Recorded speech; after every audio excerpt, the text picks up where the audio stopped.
ജെയ്ക്സി Thomas, ഞാൻ ഇതിനെ കാണുന്നത്, എൻ്റെ അഭിപ്രായത്തിൽ ഞാൻ കാണുന്നത്, ഒരു പ്രധാനമന്ത്രിയുടെ ഭാഗത്തു നിന്ന് ഒരിക്കലും ഉണ്ടാകാൻ പാടില്ലാത്ത പരാമർശം എന്ന് മാത്രമല്ല, ഒരു തിരഞ്ഞെടുപ്പ് രംഗത്ത് ഒരു കാരണവശാലും ഒരു നേതാവും ഉന്നയിക്കാൻ പാടില്ലാത്ത പരാമർശം എന്നുള്ളതാണ് ഇവിടെ ആശങ്ക ഉണ്ടാക്കുന്ന കാര്യം. നമുക്കൊരു ഫ്രീ ആൻഡ് ഫെയർ ഇലക്ഷൻ വേണമല്ലോ. ഇത്ര വലിയ ഒരു സ്പീച്ച് ഉണ്ടായിട്ട് അത് ഈ നിലയ്ക്കുള്ള ഇത്രയും ഡിവിഷൻ സമൂഹത്തിൽ ഉണ്ടാക്കാൻ കഴിയുന്ന വിധത്തിൽ ആയതിനു ശേഷവും തിരഞ്ഞെടുപ്പ് കമ്മീഷൻ ഇക്കാര്യത്തിൽ മൗനം പാലിക്കുന്നു എന്ന് പറയുന്നത്, തിരഞ്ഞെടുപ്പ് കമ്മീഷന്റെ ഭാഗത്തുനിന്ന് ഒരു ഇടപെടലും ഉണ്ടാവുന്നില്ല എന്ന് പറയുന്നത്, നമ്മുടെ ഇൻസ്റ്റിറ്റ്യൂഷൻസ് അത്ര വീക്കാണ് എന്ന ജനാധിപത്യത്തെക്കുറിച്ച് തന്നെയുള്ള ആശങ്ക ഉണ്ടാക്കുന്നതാണോ? നമ്മളിപ്പോ അത്തരം കാര്യങ്ങൾ കൂടി ചർച്ച ചെയ്യണമല്ലോ.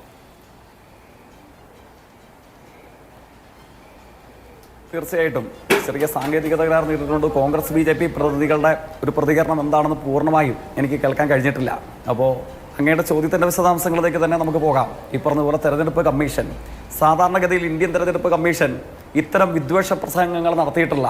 അതായത് സാധാരണഗതിയിൽ മതവിശ്വാസികളായ വിവിധ മതങ്ങളിൽപ്പെടുന്ന ആളുകളെ കൊല്ലാനും കലാപം നടത്താനും പലായനത്തിനും നേതൃത്വം നൽകുന്ന വിദ്വേഷജനകമായ ഇത്തരം പ്രസംഗങ്ങൾ നടത്തിയിട്ടുള്ള പല നിലവാരത്തിൽ പ്രവർത്തിക്കുന്ന വർഗീയവാദികൾക്കെതിരെ തെരഞ്ഞെടുപ്പ് കമ്മീഷൻ വിലക്ക് നൽകിയിട്ടുണ്ട്. അത്തരം അനുഭവങ്ങൾ ഇന്ത്യൻ തെരഞ്ഞെടുപ്പ് കമ്മീഷന് ഉണ്ടായിട്ടുള്ളതുമാണ് പല നേതാക്കന്മാർക്കുമെതിരെ. പക്ഷേ ഈ അവസരത്തിലേക്ക് വരുമ്പോൾ കാണാൻ വേണ്ടി കഴിയുന്നത് എന്താണ്? ഇന്ത്യയുടെ പല ഭരണഘടനാ പദവികളും പല ഭരണഘടനാ സ്ഥാപനങ്ങളും RSS വിദഗ്ധമായി വർഗീയവൽക്കരിച്ചെടുക്കുന്നത് പോലെ ഇന്ത്യൻ തെരഞ്ഞെടുപ്പ് കമ്മീഷനെയും തങ്ങളുടെ ആജ്ഞാനുവർത്തികളായി സംഘപരിവാർ ശാഖയിലെ അടിമ സംഘത്തെ പോലെ ഇന്ത്യൻ പ്രധാനമന്ത്രി മാറ്റിയെടുത്തിരിക്കുന്നു എന്ന് വേണം കാണാൻ. സമീപ ദിവസങ്ങൾക്കപ്പുറം നമ്മൾ കണ്ടതാണ് ഇന്ത്യൻ തെരഞ്ഞെടുപ്പ് കമ്മീഷന്റെ നിയമന രീതിയൊക്കെ സംബന്ധിച്ചുള്ള വാർത്തകളും അതിനെ സംബന്ധിച്ചുള്ള യാഥാർത്ഥ്യങ്ങളും എന്തായിരുന്നു നമ്മൾ കണ്ടതാണ്. അവശേഷിക്കുന്ന അക്കാര്യത്തിലെ സുപ്രധാനമായ ഒരു സാന്നിധ്യം ഇന്ത്യൻ സുപ്രീം കോടതിയുടെ ന്യായാധിപ സംഘത്തിൻ്റെ ഒരു പ്രതിനിധി അല്ലെങ്കിൽ അതിൻ്റെ പ്രതീകമായ ആളുകൾ എന്ന നിലയിലായിരുന്നു.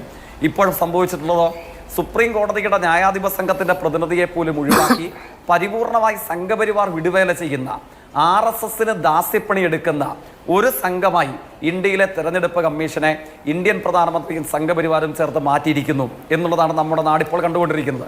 അവരിൽ നിന്ന് സ്വാഭാവികമായും സത്യസന്ധമായും ഒരു പ്രതികരണം ഇത്തരം വിദ്വേഷ പ്രചരണം നടത്തുന്നതിനെതിരെ ഇന്ത്യയെ വിഭജിതമാക്കുവാനും മനുഷ്യന്മാരെ തമ്മിത്തല്ലിച്ച് നിരപരാധികളായ മനുഷ്യരുടെ ചോര കുടിക്കാനും ഇടവരുത്തുന്ന ഇത്തരം വർഗീയ പേക്കൂത്തിനെതിരെ ഒരു നാവനക്കുവാൻ, ഒരു വിരൽ അമർത്തുവാൻ ഇന്ത്യൻ തെരഞ്ഞെടുപ്പ് കമ്മീഷൻ ഇതേവരെ തയ്യാറാകുന്നില്ല എന്നതിൻ്റെ അർത്ഥതലം RSSന്റെ അടിമ സംഘമായി ഇന്ത്യൻ തെരഞ്ഞെടുപ്പ് കമ്മീഷനെ ഇന്ത്യൻ പ്രധാനമന്ത്രി സംഘവും മാറ്റിയെടുത്തിരിക്കുന്നു എന്നുള്ളതാണ്.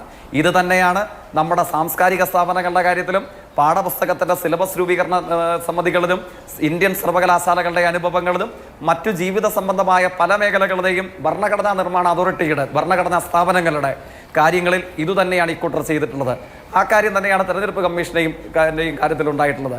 ഇവിടെ നമ്മുടെ നാടിന് സ്വീകരിക്കാൻ കഴിയുന്ന ഒരു സമീപനം ഒറ്റക്കെട്ടായി എല്ലാ മതവിഭാഗങ്ങളിലും പെട്ടവരെ, ഒരു മതത്തിലും പെടാത്തവരെ ഈ വിദ്വേഷ പ്രചരണത്തിനെതിരെ, ഈ വർഗീയ വിഷത്തിനെതിരെ സംഘടിപ്പിച്ച് ഒറ്റക്കെട്ടായി മുമ്പോട്ടേക്ക് പോവുക എന്നത് മാത്രമാണ്.